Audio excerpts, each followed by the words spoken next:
So I often advocate for meditation and tell my clients to meditate, at which point I usually hear the same feedback, which is I'm too busy to meditate.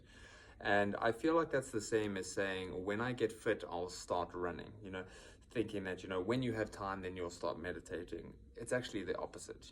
When you meditate, you find time because, and it was the Dalai Lama, I believe, who said, I'm so busy today, I have to meditate twice as much, because he understands the concept that by resetting your mind actually allows space for new thoughts, new ideas, and actually recalibrates your system to allow for better change and for better operations and efficiency.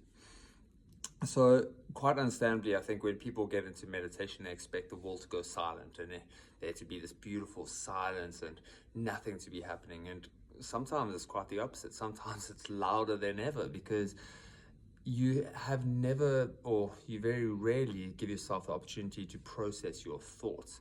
And when you get into a meditative state, all those thoughts start being processed and you start thinking about things that you actually haven't given yourself time to think about. So, all of these thoughts rush in, and that's fine. That's actually great, because that is part of the meditation. That is part of the process, because you're giving yourself that chance to actually process all of that stuff.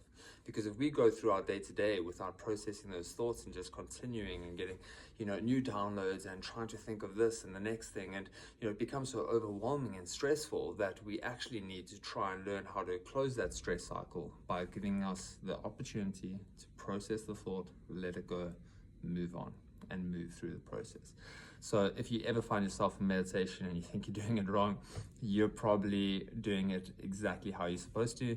You're just expecting different results. So yeah, keep trying. It's working. Just commit to the process and give yourself that chance.